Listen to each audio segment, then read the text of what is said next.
Buenas tardes a todos, muchas gracias por venir y sobre todo muchas gracias por invitarnos a un evento que a mí me pilla un poco a desmano porque no soy experto en temas de marketing online ni analítica web, pero creo que sí que tiene bastante relevancia para el tema que vamos a tratar de los sistemas de recomendación. Espero que durante la presentación más o menos quede clara cuál es la relación y si no al final podamos discutirlo.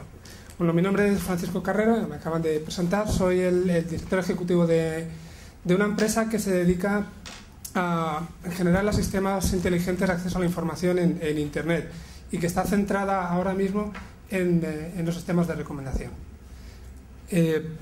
No sé hasta qué punto conocen en general qué es un sistema de recomendación, voy a tratar de hacer una introducción, vamos a ver en un desarrollo cómo se crea, qué es lo que hay detrás de un sistema de recomendación y sobre todo cuáles son las aplicaciones que puede tener y desde el punto de vista del marketing online cómo puede revertir en la mejora de los ingresos de una empresa y luego desde el punto de vista de la analítica web qué métricas se podrían utilizar para mejorar los sistemas de recomendación. Bueno, pues en primer lugar, un recomendador de forma genérica es un sistema de ayuda a la decisión, es un sistema que nos ayuda a tomar una decisión en cualquier ámbito de nuestra vida. En el tema en el que nos centramos, que es en la web, y sobre todo, más en el tema del comercio electrónico, podríamos decir que lo que nos ayuda es a seleccionar un producto que maximiza el valor tanto para el usuario que lo quiere comprar como para la empresa que quiere vender el producto. En ocasiones no es quizá el producto óptimo para el usuario, quizá tampoco es el producto óptimo para la empresa y hay que buscar un punto intermedio que dé un beneficio para ambas partes. El paradigma casi de una empresa de éxito que utilice sistemas de recomendación es Amazon. Supongo que la mayoría lo conoceréis, es una tienda online que empezó hace muchos años como una tienda de libros y que al final se ha convertido en una tienda que el creador de toda esta historia de long tail, de la larga cola, es precisamente los sistemas de recomendación que tienen por detrás. Bueno, en esta transparencia todavía no se ve muy bien, pero en Amazon cada vez que entras en la página de un producto te recomiendan prácticamente de todo. Del producto te hablan poco o lo mínimo. Al principio te dan algo de información y enseguida te empiezan a recomendar productos relacionados por diferentes causas, porque alguien lo ha comprado o porque alguien ha comprado este producto y entonces te recomiendan otro que también ha comprado, o porque sean dos productos que muchas veces se venden juntos, o bueno, por diferentes razones que analizaremos un poco más adelante. Entonces, en el ámbito en el que nos vamos a mover ahora, un recomendador es un sistema que le muestra al usuario cuáles son los productos que más le puede interesar comprar, si se trata de productos vendidos, o en el caso de contenidos, que también hablaremos de ellos, serían contenidos que le puede interesar leer, como podría ser, por ejemplo, en blogs o en redes sociales. ¿Qué hay detrás de un recomendador realmente? Pues casi podríamos decir que cuatro partes. Podríamos dividir todo el proceso que nos lleva a recomendar los productos en cuatro módulos. El resto de la presentación lo que voy a hacer es analizar estos cuatro módulos un poco en detalle, pero bueno, por nombrarlos necesitaremos una base de conocimiento que viene a ser los datos que vamos a tomar para realizar la recomendación, el procesamiento de ese conocimiento, que son los algoritmos que vamos a utilizar. Necesitamos llevar un control por medio de algún tipo de métrica que nos diga cómo es de bueno ese recomendador y si podemos mejorarlo de alguna manera, o comparar por lo menos diferentes configuraciones para ver cuál es la más idónea.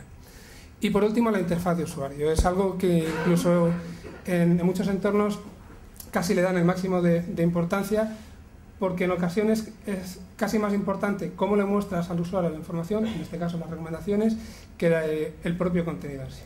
Yo no estoy de acuerdo con esto, pero bueno, para algunos es así. Lo primero que nos tenemos que plantear antes de integrar un recomendador dentro de un servicio propio es si lo necesitamos. Lo necesitamos solamente si el número de usuarios que tenemos es medio alto y si el número de productos o la cantidad de contenido que tenemos para recomendar también es medio alto. Si cualquiera de los dos es pequeño, tampoco nos interesa. ¿Qué sería alto, medio, pequeño?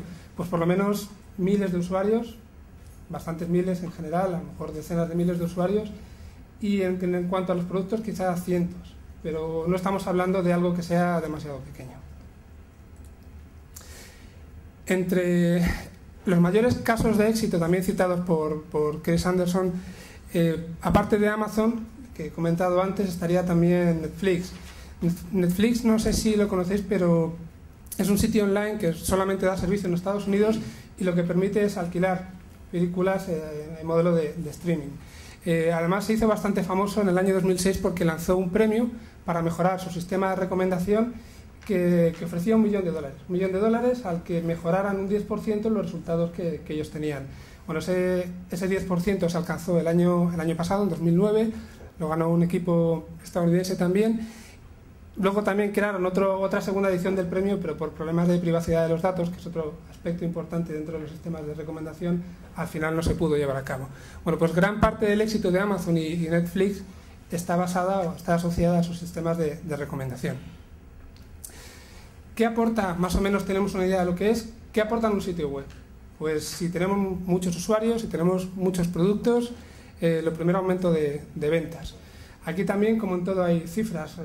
Se nos puede empezar a ocurrir cuál es ese porcentaje que puede hacer que yo quiera meter un sistema de recomendación, cuál es ese aumento de beneficio que me pueda llevar a implementarlo dentro de mi sistema.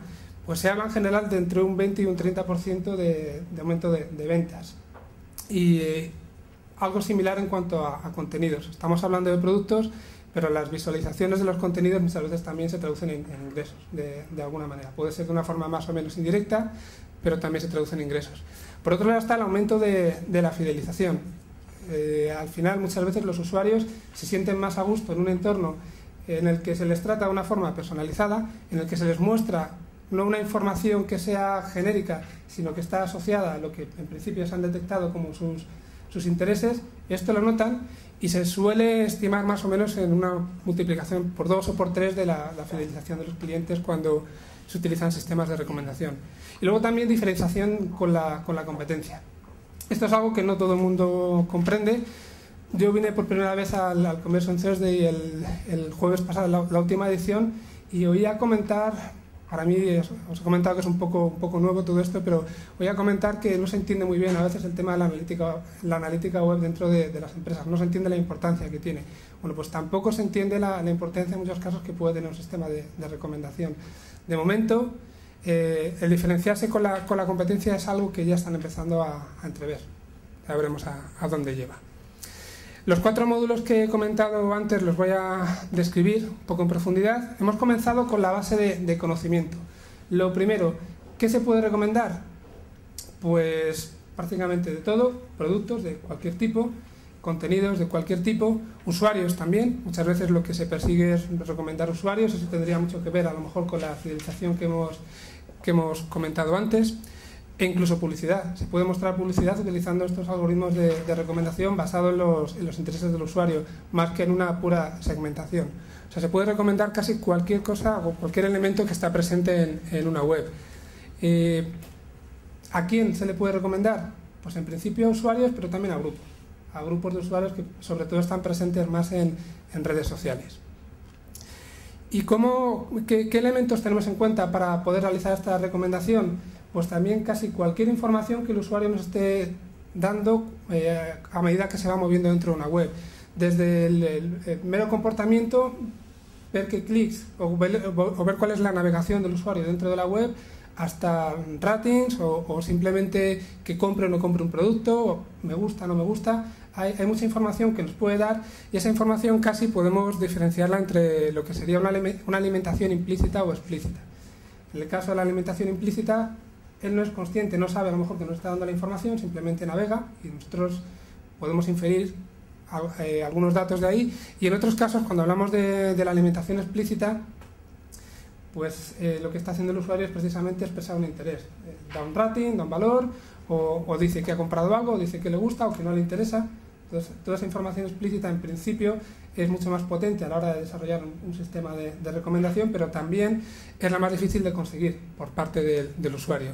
Esto entronca también un poco con los diferentes tipos de sistemas de recomendación que veremos antes y sobre todo con la diferencia entre el filtrado colaborativo y los modelos basados en comportamiento, aunque lo dejamos para después.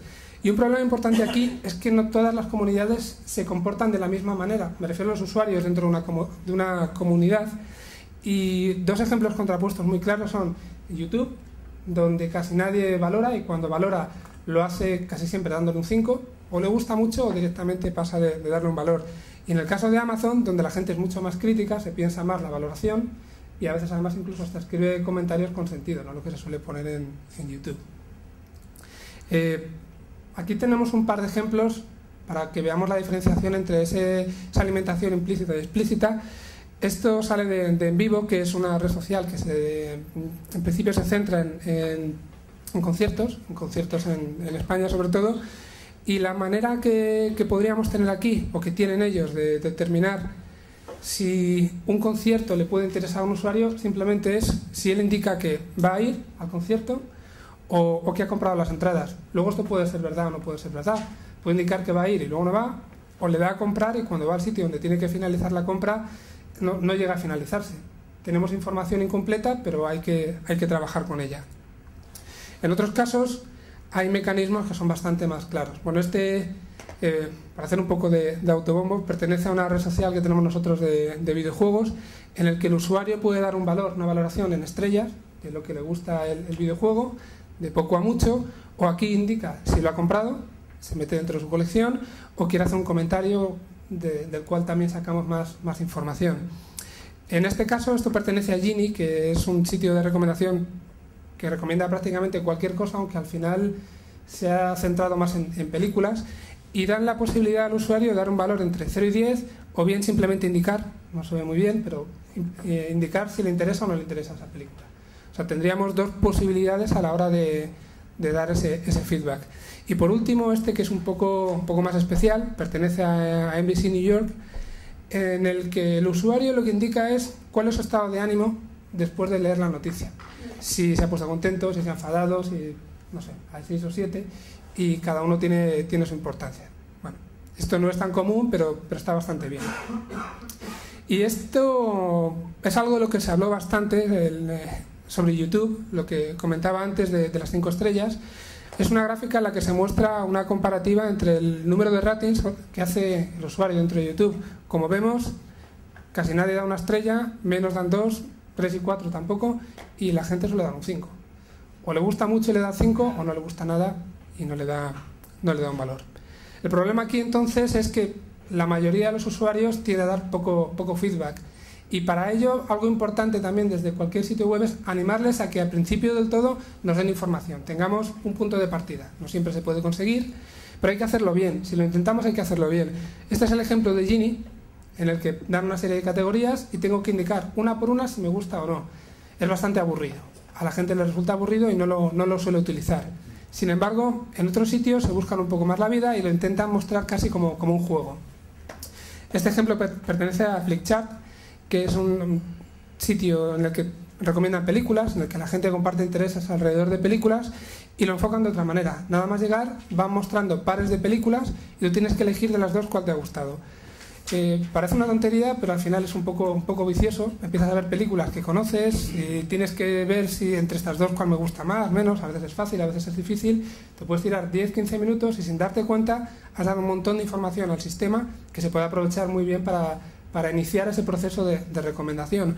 O yendo un poco más allá con el tema del juego, estaría en este caso GetGlue, que es otro sitio que también recomienda prácticamente de todo, pero lo importante aquí es que dan una serie de medallas, de logros, en función de la actividad que tú has tenido dentro del sistema. He pulsado 50 recomendaciones que me habéis dado, o he votado en no sé cuántos sitios. Pues son pequeños logros que aparecen al lado del usuario y también a la gente en ciertos contextos pues le gusta bastante ver que es muy activo y tener esas chapitas. Lo siguiente serían los algoritmos, cómo procesamos esta base de conocimiento de partida que acabamos de comentar. Y aquí hay muchas maneras de hacerlo. En general, los productos comerciales que hay hasta ahora se quedan básicamente en la primera. Vamos a explicar un poco ahora cada una de ellas, pero como veremos, hay múltiples maneras de hacerlo y esto tiene mucha relación con un aspecto importante que comentaremos luego, que es la explicación, la justificación de las recomendaciones. A los usuarios, cuando ven una recomendación, les gusta saber por qué. A veces es fácil, a veces no, y bueno, pues nos tenemos que pelear con ello. Si utilizamos la primera versión, estos recomendadores específicos, pues esa justificación es un poco vaga. Se suelen basar en bueno, temas tan peregrinos como si 30 personas han comprado un producto, un videojuego determinado, o casi por hablar de películas que será un poco más fácil reconocerlas, si 30 usuarios han visto My Fair Lady y les ha gustado mucho y a lo mejor la han comprado, y otros 30 usuarios han visto El Exorcista y les ha gustado mucho y a lo mejor la han comprado, si 15 de los que vieron My Fair Lady también han comprado El Exorcista, pues cuando entras en la película de My Fair Lady te va a recomendar El Exorcista. La relación no es muy directa, a lo mejor investigando un poco más pues se puede encontrar algún punto en común, pero no es tan directa y es lo que se suele utilizar. Lo que ocurre, y esto es cierto, que es rápido, es fácil y bueno, cuando trabajamos con el mundo online, la eficiencia, el tiempo que se tarda en seguir las recomendaciones es un tema muy, muy importante. Por otro lado está el filtrado colaborativo. Aquí ya se intenta crear un perfil del usuario bastante más profundo. Se ven todos los aspectos que conforman el perfil del usuario desde el punto de vista de sus intereses. El usuario no solamente ha comprado My Fair Lady, sino que ha visto un montón de películas, a cada uno le ha dado un valor distinto, ha comprado un montón de películas y con toda esa información, películas además que son de diferentes categorías, me construyo un perfil y lo voy comparando con el de otros usuarios. Y lo que saco es una especie de grado de similitud entre todos los usuarios de mi sistema. Y al final lo que hago es agrupar los que tienen una similitud bastante cercana y realizo las recomendaciones siempre por gente que está cercana, solamente en base a esta gente. Y aquí estamos creando de forma artificial, de forma automática, una serie de estereotipos que al final se demuestra que funcionan bastante bien. Esto tiene algunos problemas, como que necesitas bastante información de partida, pero bueno, le puedes decir a un usuario que le recomiendas un artículo porque hay mucha gente con un perfil similar que lo ha comprado también, que lo tiene. Por otro lado, estarían las recomendaciones basadas en el texto. Podemos crearnos un perfil también de una manera bastante directa y fácil del usuario en base a lo que lee o a lo que escribe. Yo puedo tener una serie de términos asociados a ese usuario, términos asociados a los productos, al contenido, y buscar otra vez una cierta similitud.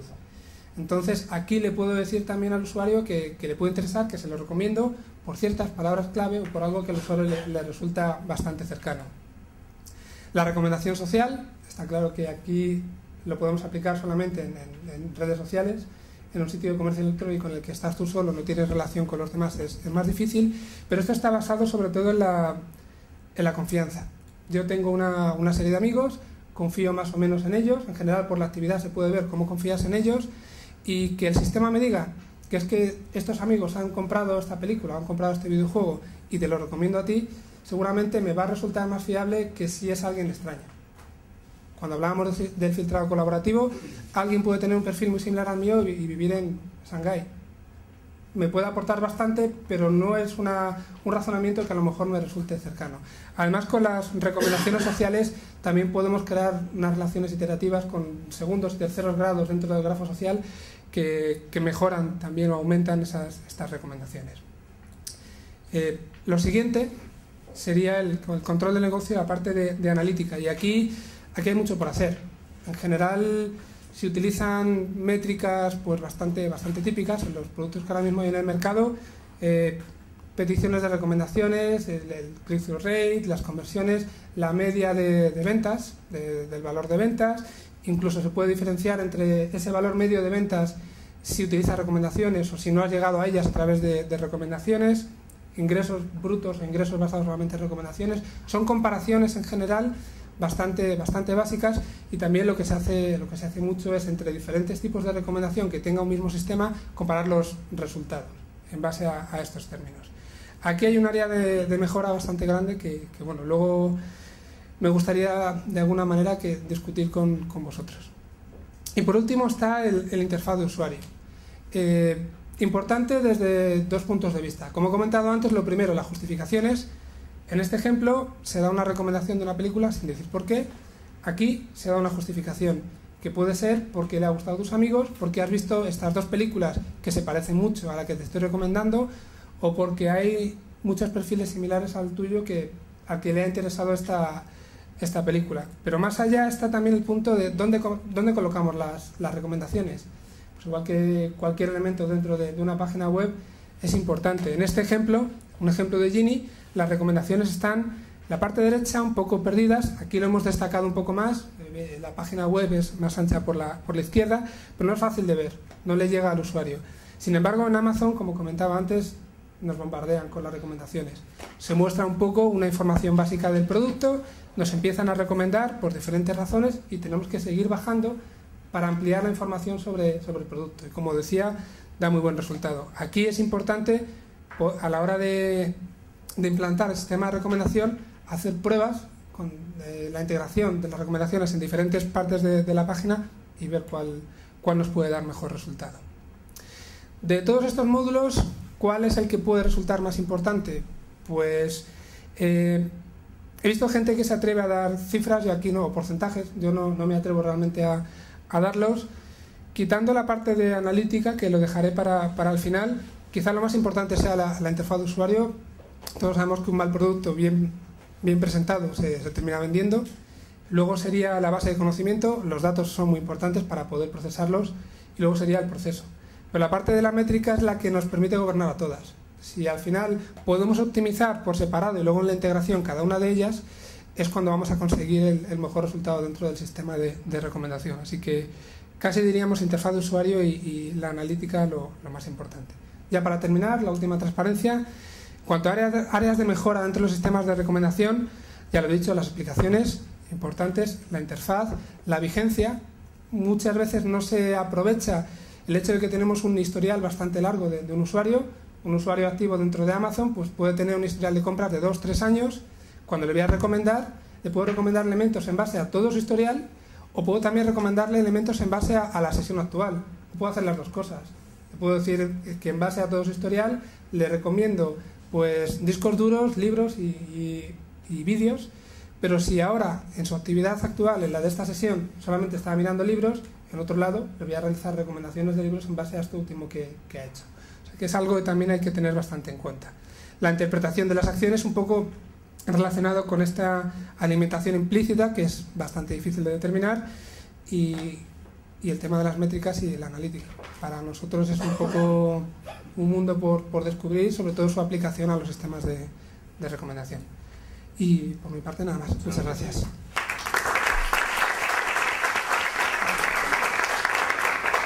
Y ahora pues vamos a ver cómo salpica esto a reputación.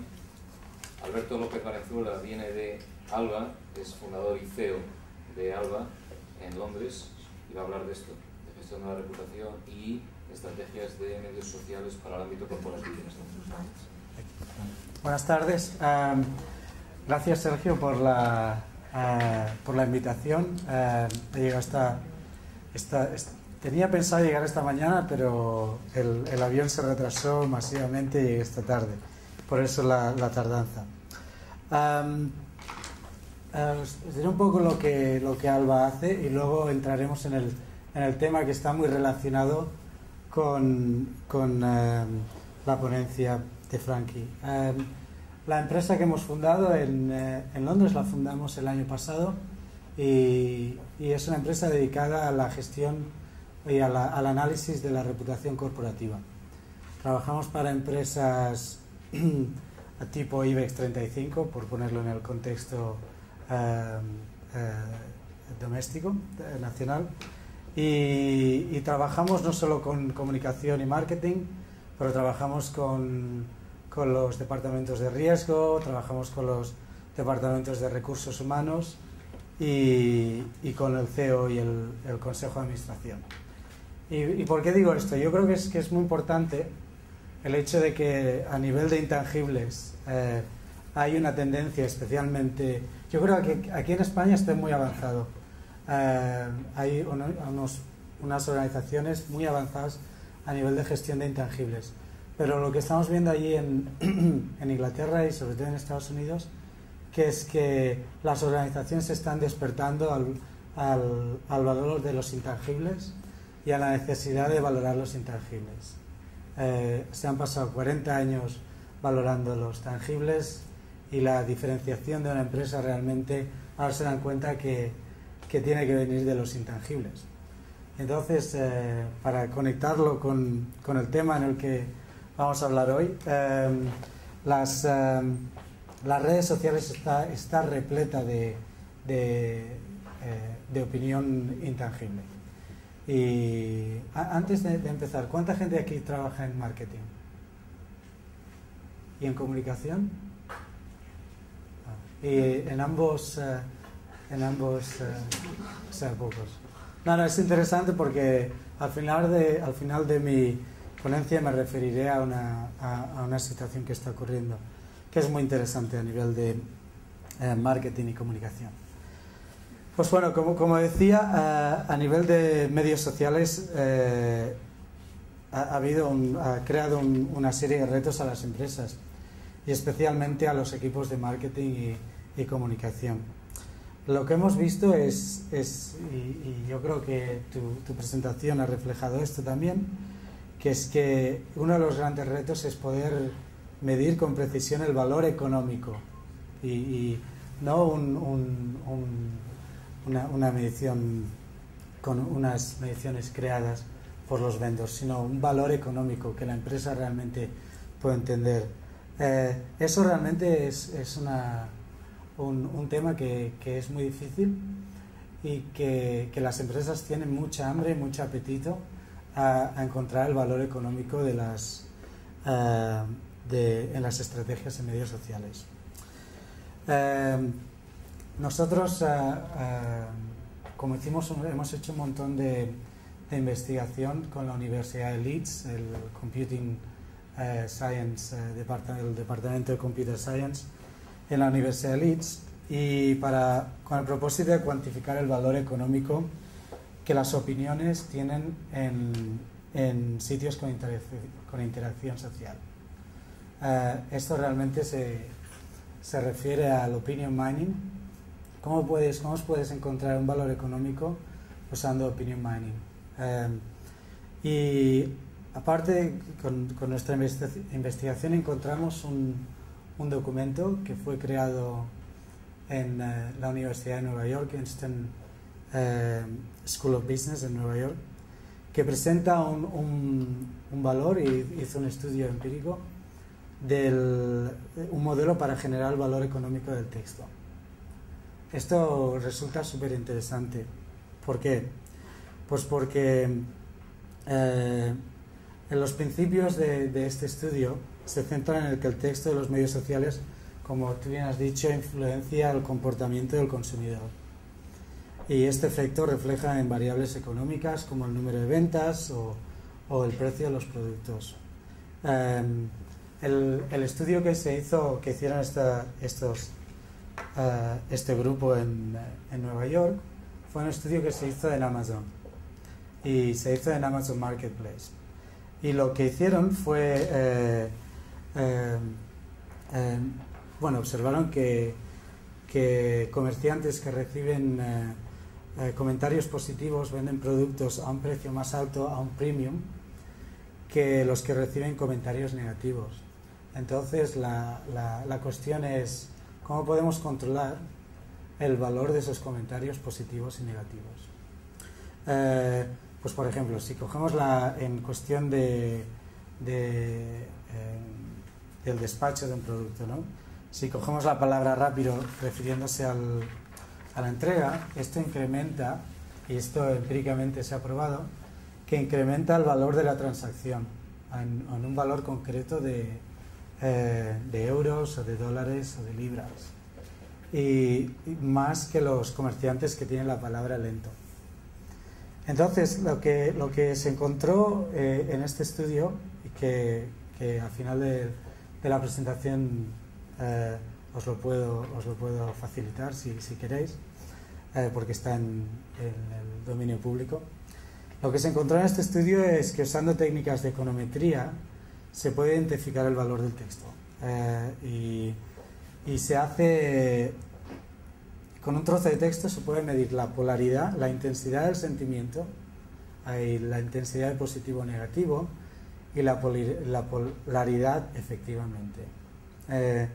La investigación se hizo con 9.500 transacciones que ocurrieron durante 180 días.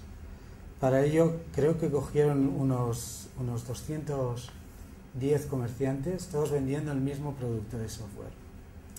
Y se recogieron dos tipos de datos. Uno de ellos fue los datos de la transacción.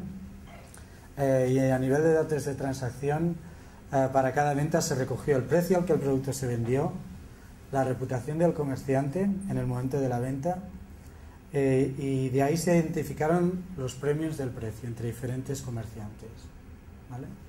Ahí tenemos los datos de la transacción. La segunda variable que se cogió fueron los datos que contienen la reputación histórica del comerciante que vendió algo durante el periodo de 180 días. Y ahí es donde los temas de recomendación se tuvieron en cuenta. Pues para cada comerciante se cogió el perfil de feedback, que consiste en valores numéricos o en comentarios. Pues por ejemplo, se cogen las estrellas de Amazon y se cogieron también el texto donde la gente escribía para cada comerciante. El siguiente paso fue combinar técnicas de econometría con técnicas de Natural Language Processing, NLP, para derivar la orientación semántica y la intensidad del feedback en los perfiles. No voy a entrar aquí en el algoritmo ni en la derivada y tal, porque ya lo veréis, si queréis ver el documento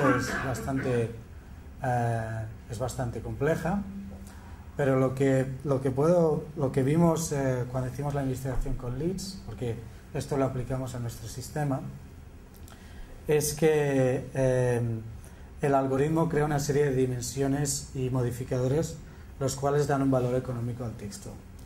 Y para ilustrarlo tengo esta tabla que no se ve nada bien. Bueno, os lo explico lo que va. Este es el problema del escáner. Y de mí, de poner la resolución incorrecta. Por ejemplo, en lo alto de la tabla tenemos un comentario que en inglés está ahí, que es totally awesome, que es, digamos, se puede traducir como totalmente increíble, ¿no? Entonces tiene wonderful experience. Cuando se usaba el wonderful experience con las recomendaciones de estrellas, el precio incrementaba, cogía un premium de $5,86. Y esto lo indicaba el texto. En cambio, cuando había un texto que ponía never received, o sea, nunca recibido, perdía un valor de unos $7 cuando se hizo la investigación. Lo que también lo que fue muy interesante sobre este estudio es que en la tabla 2, y que tampoco creo que se ve, pero en la tabla 2 indica la precisión, o sea, se puede estimar el precio al que se va a vender un producto en base y la probabilidad de vender, cogiendo en cuenta el precio más la reputación numérica, que son los símbolos, y la reputación de las recomendaciones. Y ahí se ve la probabilidad de saber quién efectuará la venta usando esta metodología. Entonces, ¿esto qué significa para los profesionales de marketing y comunicación? Lo que hemos visto, y ya lo hemos visto en empresas en Inglaterra, que ha habido mucho interés sobre esto, que el estudio demuestra una forma robusta en que las empresas sean capaces de, si las empresas ofrecen un producto sólido y a nivel de estrategias de medios sociales pueden conseguir que haya unas recomendaciones positivas a nivel gráfico y a nivel de texto, está probado que la empresa será capaz de vender a un precio mucho más alto que los competidores. Esto evidentemente da una fortaleza a los comerciantes enorme. Luego lo que quiero reiterar es que esto da una precisión a la función de marketing que yo creo que hasta ahora ha sido muy difícil conseguir, porque evidentemente ha habido muchas medidas intangibles que yo creo que este sistema da ese nivel de tangibilidad. Luego, otra cosa que quería comentar es que a nivel de lo que hemos visto en Inglaterra, y por eso os he preguntado al principio sobre cuántos trabajan en marketing, cuántos trabajan en comunicación, es que en Inglaterra estamos viendo una convergencia del departamento de marketing con el departamento de comunicación. Y hemos visto como algunas empresas por parte de comunicación que gestionan los medios sociales han adoptado esto y han conseguido que el departamento de marketing han conseguido tomar territorio sobre el departamento de marketing porque han demostrado que hay más tangibilidad en sus actividades. Y yo creo que es algo que se va a ver, o al menos lo estamos viendo mucho ahí en Inglaterra, y yo creo que es algo que es posible que se vea aquí. Muy interesante, muchas gracias.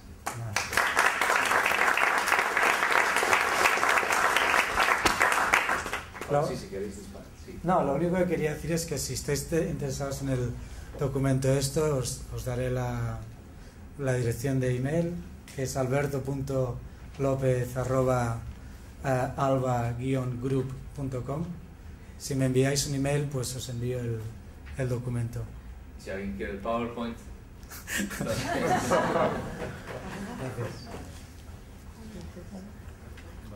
¿Preguntas por ahí?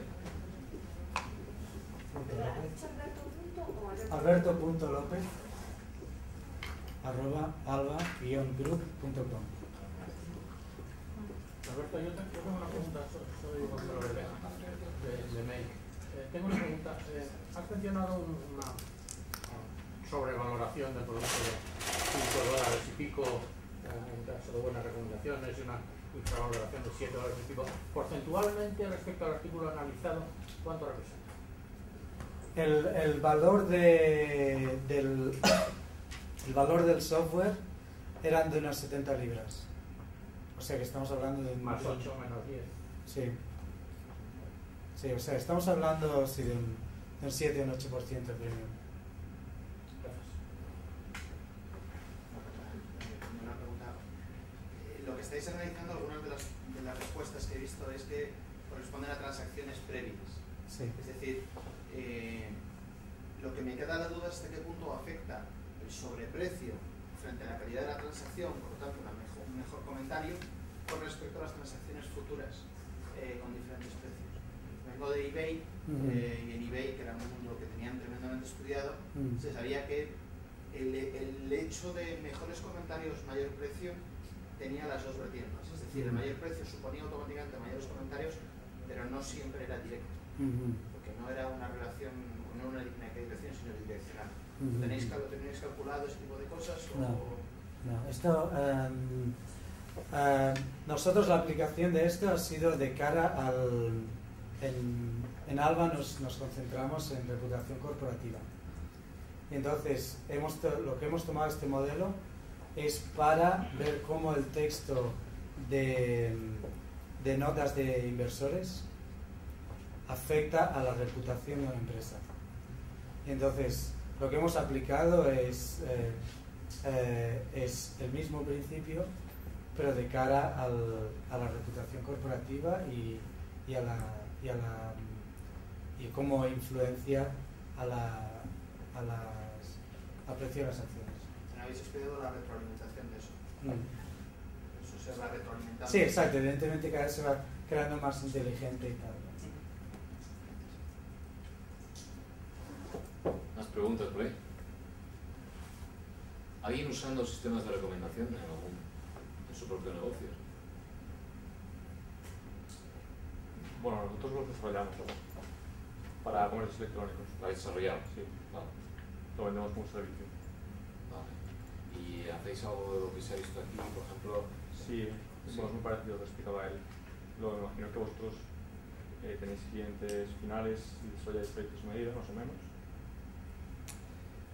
No, realmente más enfocado a la web, a sitio web, pero más que a medida, aunque sea también la consultoría para adaptar, es un sistema bastante genérico. ¿Dónde trabajas tú? Mi empresa, bueno, me llamo Lino y mi empresa, soy fundador de Bruno. No sé si los conozco. Sí. Sí. Pregunta, sistemas de recomendación. ¿Tienes algún ejemplo de algo que recomienda, algún sitio que feedback de usuarios especialmente bien, porque es un campo realmente muy complejo. ¿Algún ejemplo que digas, es que estos lo hacen muy bien, funcionan muy bien, o este proyecto que hemos hecho ha funcionado muy bien? Bueno, en cuanto a recoger feedback, un poco habría que separarlo, como hemos dicho antes. De forma implícita, Amazon lo hace muy bien. Que todo el tema de la navegación, luego por lo que ellos descubren en sus papers, tampoco he podido tener demasiado acceso, pero por lo que cuentan, lo utilizan bastante bien. Luego, en el fondo, el sistema de recomendación que tienen es bastante sencillo y directo, pero bueno. Luego, en cuanto a que alguien lo haga especialmente bien, recoger la información, pues casi depende de temas de usabilidad que decíamos antes, de cómo te presentan esos elementos que tienen para el feedback. Digamos, sobre todo las estrellas, que suele ser la estrella, para la redundancia, a la hora de dar el feedback, o bien pueda ser el me gusta o no me gusta típico. Pero hay bastantes. También te diría casi cualquiera que utilice las estrellas, casi cualquiera que utilice me gusta o no me gusta, lo suele terminar poniendo bien. También hay ejemplos horrorosos, pero eso no os voy a comentar. ¿A partir de qué coste supone implementar un sistema de recomendación, uno básico y otro más avanzado? Bueno, ahí depende también. Si es uno básico muy genérico para un sitio pequeño, porque en mi caso estoy hablando en general de la mayoría de servicios que se venden en formato de software as a service, se cobra mucho por transacciones, por el número de peticiones realizadas. Depende básicamente de eso, del tráfico que haya en la web. Hay una empresa, por decir así, la más famosa, que tiene como 3 programas básicos con un precio bastante definido, que van desde $150 mensuales, con un límite de transacciones bastante pequeño, hasta casi los $1000 mensuales, con un límite mediano, y luego ya para los clientes grandes lo van mirando a medida. En principio, para un sitio pequeño que quiera integrarlo, sería $150 al mes. Eso sí, la configuración corre bastante por cuenta del usuario. O sea, hay soporte, pero bueno, hay que pegarse un poco con ello. Yo creo que falta una cosa en todo esto que ha salido ahí, que no sé si alguien lo ha vivido o piensa esto, pero que falta un elemento de autoridad del recomendador. Ha sido una cosa muy interesante, que es el incentivo al recomendador. Y han salido estos puntos, ¿no? De repente estos 50 recomendaciones tienes esta pegatina, que parece. Sí. Pero la autoridad que te da el que eres alguien fiable, que es la gran duda siempre, no vas a Amazon y dices, bueno, este que me está diciendo que esto es una porquería, ¿hasta qué punto yo me fío de él? Y es verdad que en eBay eso está bastante bien establecido, ¿no? El que ves a alguien, ese nivel de confianza está bastante bien montado entre diferentes usuarios, en función de experiencias con otros, aunque supongo que hay truco para todo. Pero al final, una cosa que veo que tiene incidencia sobre luego el mining de todo esto y la gestión de reputación que pueda haber más adelante, es que si aquella persona que va acumulando esa autoridad frente al resto lo hace patente, yo me voy a fiar mucho más de él. Voy a TripAdvisor, por ejemplo, y estoy cansado de ver al dueño del hotelito, ¿no? No sé si alguien lo ha vivido esto, pero está claro que es el dueño del hotel poniendo que ellos estupendo en su idioma y una palabra en su idioma nativo y tal. Entonces esto estaría bien, pero no sé cómo salváis esto, si la gente lo pide o cómo está el patio.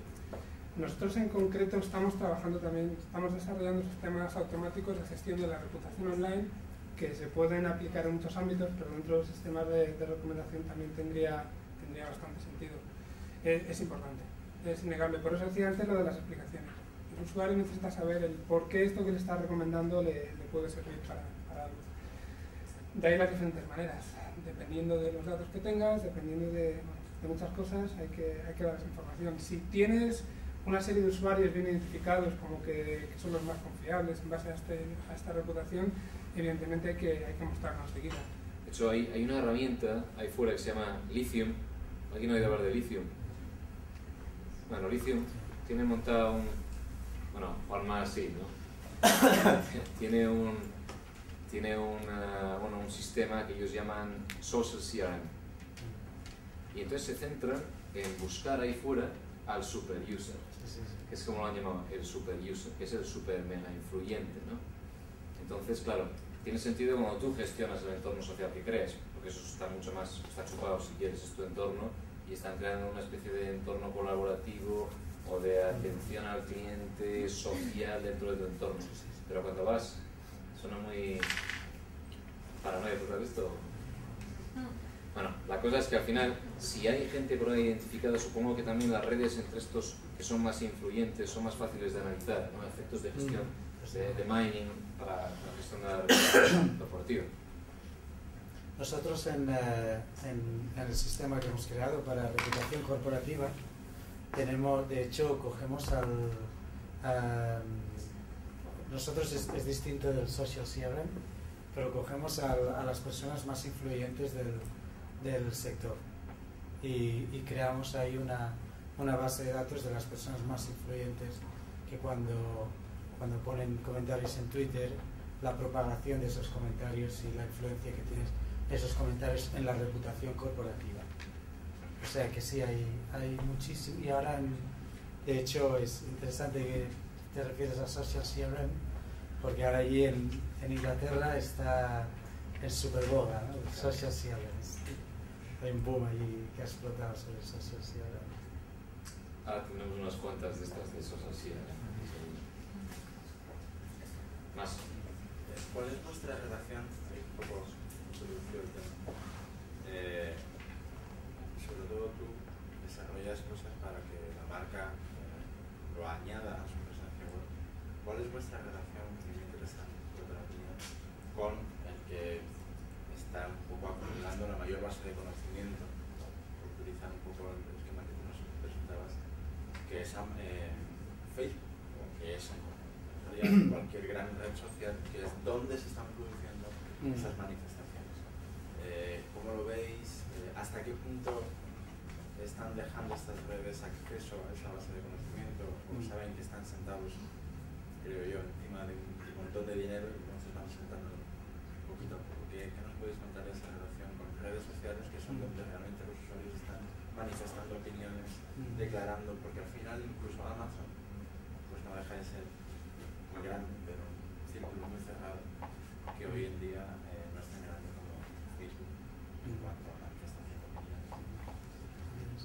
Sí, nosotros de hecho es muy interesante porque de hecho en la herramienta que estamos creando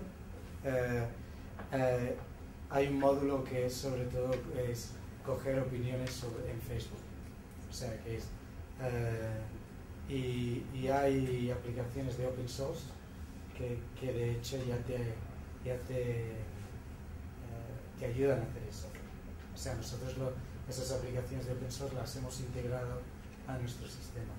Y sí, es verdad, hay muchísimo ruido y este es el gran problema, es que sí, hay muchísimo contenido, pero igualmente hay muchísimo ruido. Y el quebradero de cabeza de las empresas es identificar el 5% que realmente tiene valor, porque el otro 95% es chato, ¿no? Que realmente no tiene mucho impacto. Por eso una de las formas de identificarlo es identificar los influencers, la gente que tiene influencia a nivel social. Y no solo a nivel social, pero también a nivel de contenido, a nivel de...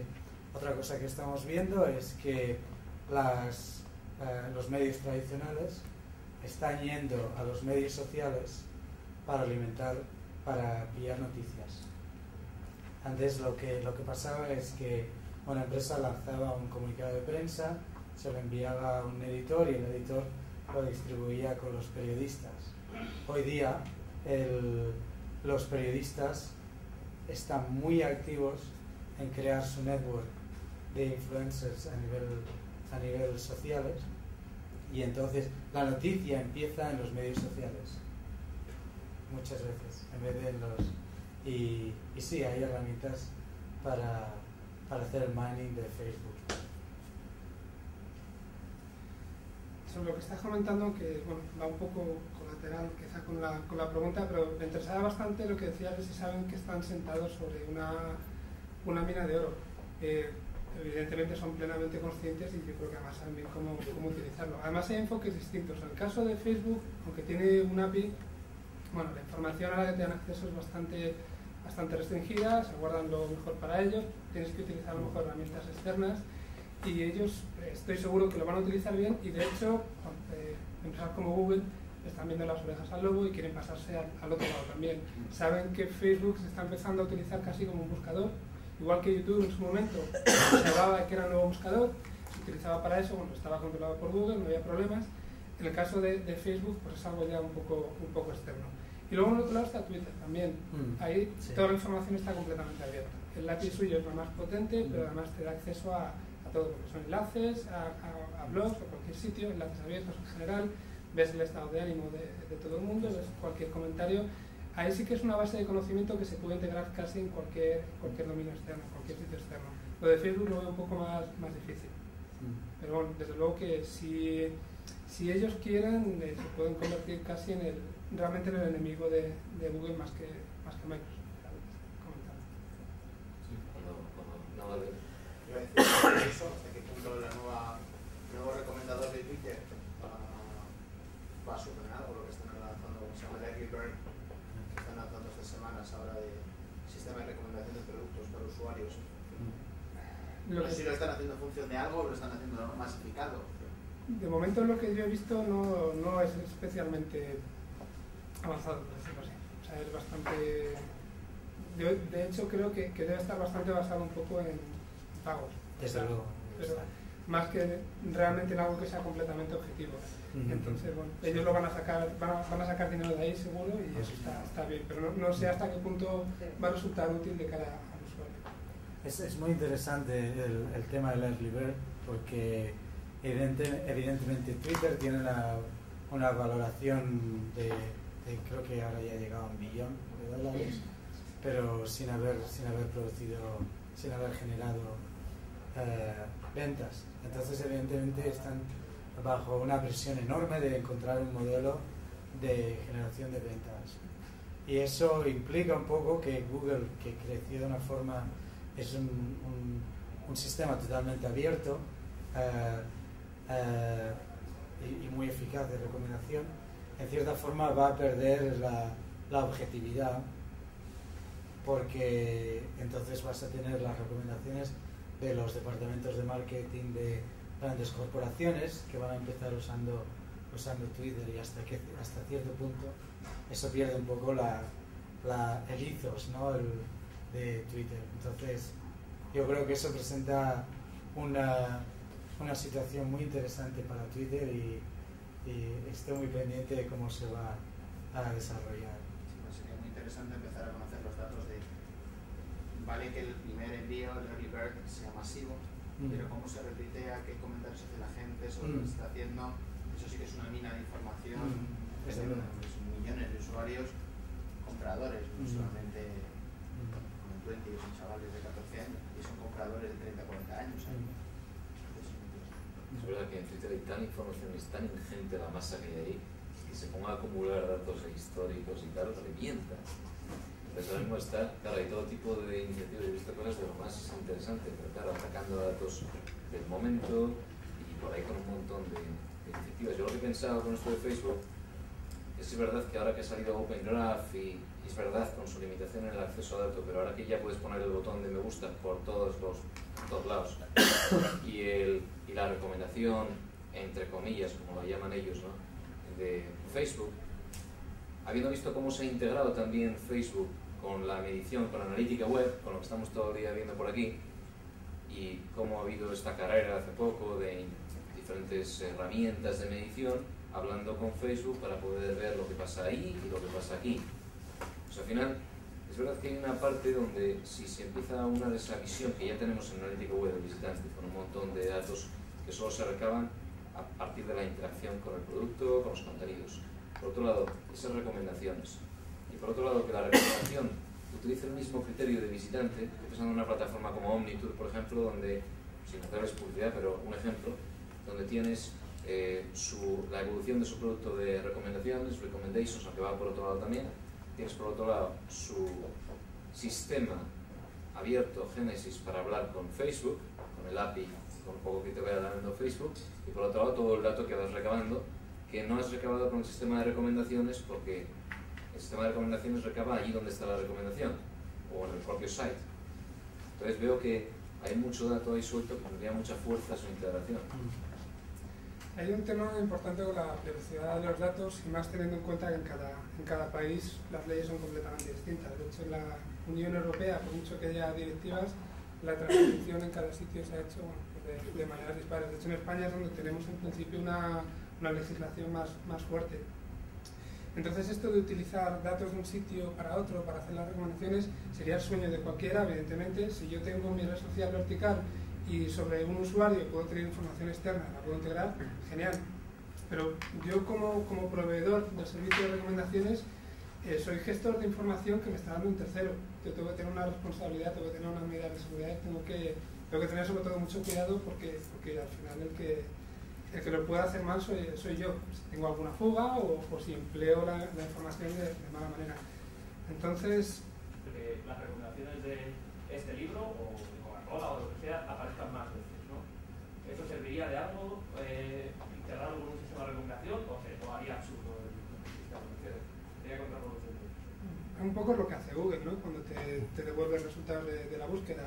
Lo que pasa es que en ese caso está clara la separación. No sé si te refieres a un caso en el que esa separación siga estando clara o en el que lo que haga sea esconderla dentro de los resultados. Eso se hacía antes en los buscadores también, y hablando de reputación, les creó mala reputación durante un tiempo.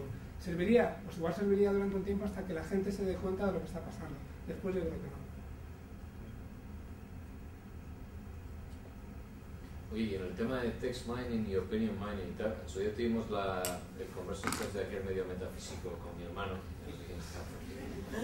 que fue de sentiment analysis, ¿no? Y hablamos mucho de esto, ¿no? Acerca de que se puede inferir el sentimiento a partir de textos en función del tamaño de los textos y tal, de una manera muy escéptico.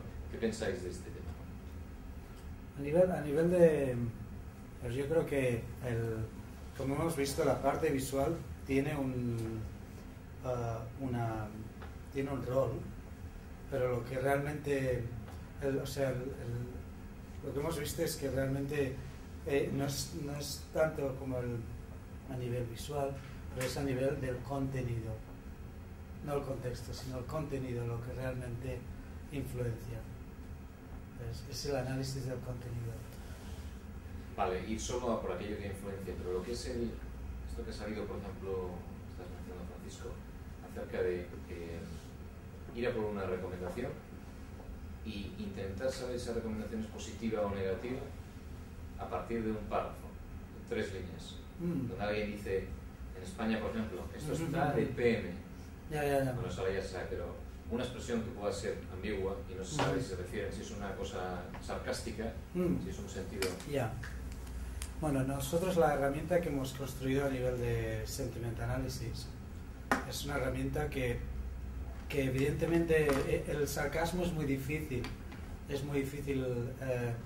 encontrarlo. Lo que pasa es que cuando mides un texto, no mides el texto, mides el texto en su contexto, ¿vale? Entonces en una nota que es muy negativa, igual empieza con un sarcasmo que es positivo, pero el resto del texto tiene un sentimiento negativo, ¿vale? Entonces eso influye que el texto, el índice que coja, sea negativo, ¿vale? ¿A eso te refieres? Sí, me refiero a esto. Si ya lo tenéis. Más cosas por ahí. ¿Se puede calcular un valor económico a un usuario? ¿Qué opináis de estas valoraciones de un fan en Facebook o un seguidor en Twitter? ¿Se puede dar un valor económico a ver si un usuario esté interactuando? La verdad es que no es un tema que hemos mirado y por lo tanto realmente no sé hasta qué punto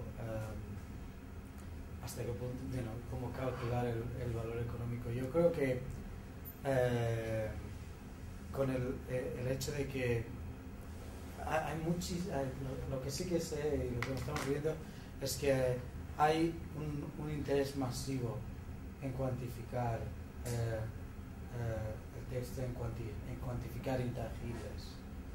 Y yo creo que será una cuestión de tiempo cuando se puede cuantificar influencias. Pero yo creo que es más una cuestión de tiempo, no si se puede hacer, sino que es una cuestión de cuándo. Sí, estoy de acuerdo. Claramente, una vez que están identificados, no lo vas a hacer para todos los usuarios. Una vez estén identificados, consistiría en hacer un seguimiento de las acciones de la gente que se puede ver influenciada por él después de que él emita sus opiniones. Puede ser algo tedioso, pero sí. Creo que hay por meter el pilar de analítica ahora. Estoy pensando en sistemas de recomendación y el dato que pueda salir de un sistema paralelo de recomendación, donde yo lo contrato en software as a service, tengo mi panel de control, tengo mis datos de recomendación, luego tengo mi propio sistema de medición interno.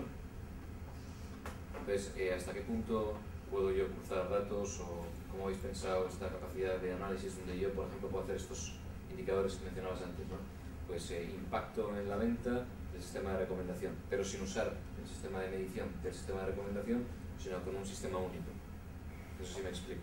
Pero yo tengo mi sistema de Google Analytics, por ejemplo, estoy viendo todo lo que pasa, pero la recomendación ocurre en esa ventana donde es un sistema que he contratado externo. ¿Es así? Sí. Y en esa ventana se está produciendo alguien que da 3 estrellitas, 3 de 5, por ejemplo. Ese dato, el hecho de que dan 3 de 5, 3 estrellitas de 5, lo está recogiendo el sistema de recomendación y yo estoy gestionando la compra aparte. ¿Qué tipo de integración habéis pensado o bueno, cómo está la cosa? En nuestro caso, más a medio plazo. Ahora mismo sí que es cierto que estamos un poco más preocupados de dar un sistema de análisis para el sistema de recomendación que sea más o menos bueno, que dé suficiente información, pero sí que es cierto que a medio plazo nos interesaría poder integrarnos con Analytics. De todas formas, en cuanto a lo que dices de que el usuario le pinchan las 3 estrellitas... No es un iframe que aparece ahí y estás gestionando tú, sino que realmente yo gestiono las estrellitas. En principio tú me mandas la información. Vale. Tú eres el dueño de tu información como cliente. Cuando el usuario pincha, tú me la envías a mí, pero tú la guardas exactamente igual. O sea, nosotros no tenemos la propiedad de esa información por lo que decíamos antes. Damos un servicio y a lo mejor las recomendaciones sí que las damos nosotros y ya está, no las tenéis luego guardadas. Pero toda la información base la replicamos sobre la que estamos trabajando. Estoy pensando en otro ejemplo. Aparece la ventanita y lo que está ahí lo gestiona el proveedor. ¿Más preguntas por ahí? En cuanto a la redistribución de estos sistemas como de recomendación y todos los medios sociales, ¿hacen alguna diferenciación ahí con el conteo? O sea, digamos, recomiendas a través de Facebook y de Twitter y entonces, o sea, el mismo mensaje sale en 3 o 4 canales. Entonces, ¿se hace alguna diferenciación en cuanto al peso que tiene eso o simplemente se cuenta como 4 comentarios?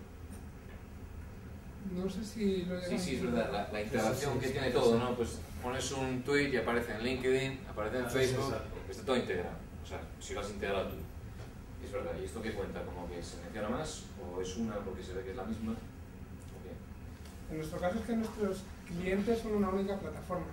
Entonces, la información a la que ellos tienen acceso es la que cuenta para las recomendaciones que les servimos. Si aparece ese mismo dato en otras redes sociales que son externas a ellos, nosotros no vamos a hacer el seguimiento. O sea, que no Sí, esta pregunta más yo creo a lo que es medición. Nosotros a nivel de contenido, lo que hacemos es, si el origen es el mismo, lo contamos una vez. Pero si en cambio, o sea, lo contaríamos una vez, independientemente de dónde salga.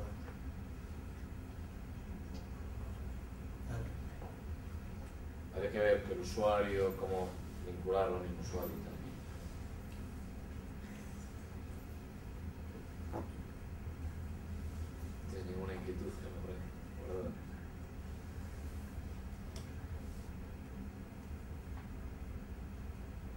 Bueno, si no hay más preguntas, yo no voy a darme la paliza. Así que nada, levantamos la sesión veraniega, que hace un buen día fuera. Y hoy tampoco vamos a montar nada aquí, bueno, ya habéis visto que tampoco lo hemos anunciado, porque precisamente ha sido una cosa de última hora y vamos a a salir fuera lo que quiera, a tomar algo y ya está. Entonces nos veremos la próxima vez en septiembre. Ah, es verdad. A ver, ¿quién preferiría tener esto los miércoles en vez de los jueves?